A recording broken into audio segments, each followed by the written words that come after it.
Hello, Sam from Sound on Sound magazine here. I'm at SynthFest 2022 in Sheffield, and I'm delighted to be joined by Steve Levine. Hello, Steve. How are you? Hi, Sam. I'm thrilled to be here because after the hiatus of the couple of years, it's lovely to see everyone back in the building again.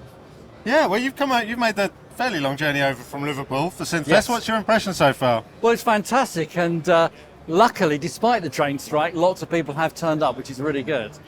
Yeah, I mean, it's just brilliant to see so many people getting down with it in one hall. I've just bumped into a couple of friends who said this is their first time of coming, which I'm really pleased, but saying they're really impressed with the fact that they can speak to an expert.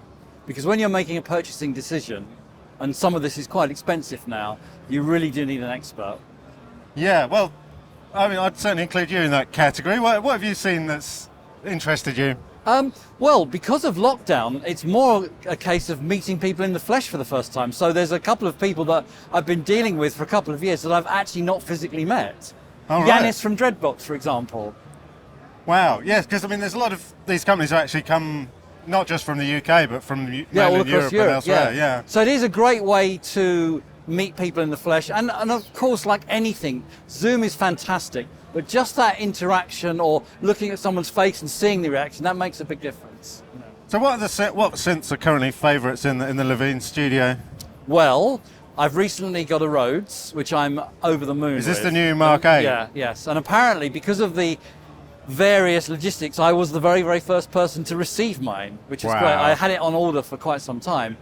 It's a fabulous thing, and also it's made here. For those that don't know, it's made in Leeds using artisan builders within a 20-mile radius, I think it is, or even less. So it's really capturing the talent of that area from craftsmanship and obviously an electronic point of view. The only thing that's from Europe is the actual keybed itself, which is the German one, because I think they've made the right decision there. So many great players, and I don't include myself in that, are used to that style of playing. But what's really weird is I haven't played a real Rhodes for quite some time, and I am definitely not a virtuoso by any stretch of the imagination. I love programming, and I'm pretty good at making my rubbish playing sound half decent.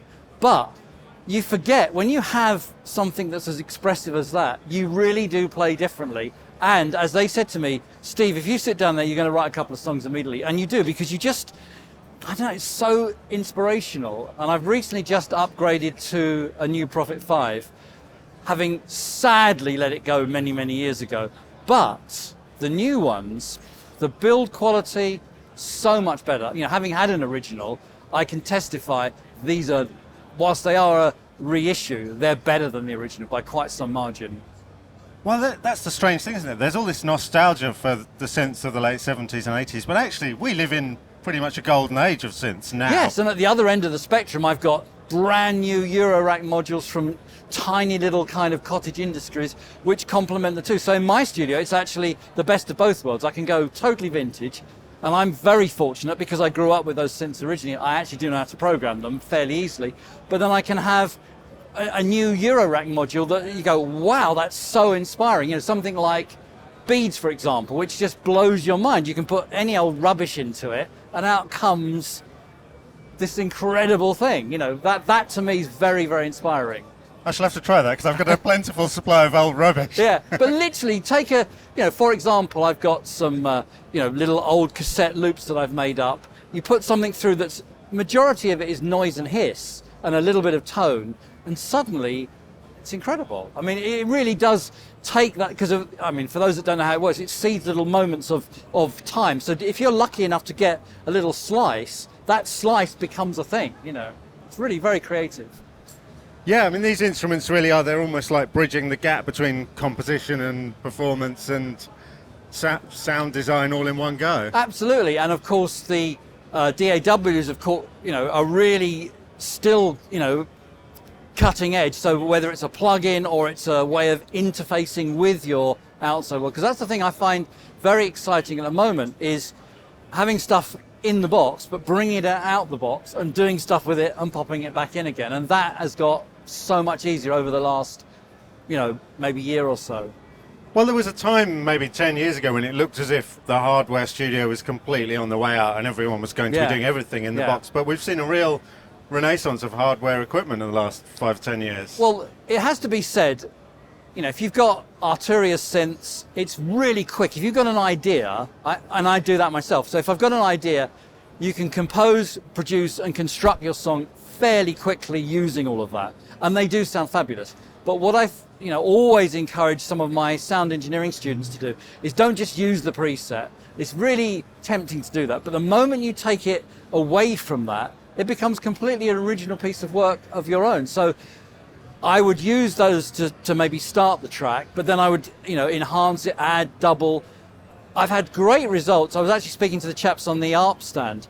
I had a great result where I very quickly did something using Korg's little ARP plugin, and it sounded actually pretty good for the part. And I wondered, what if I kind of because I really liked that it was having just said don't use presets, it was a preset, but it actually did suit the track quite well.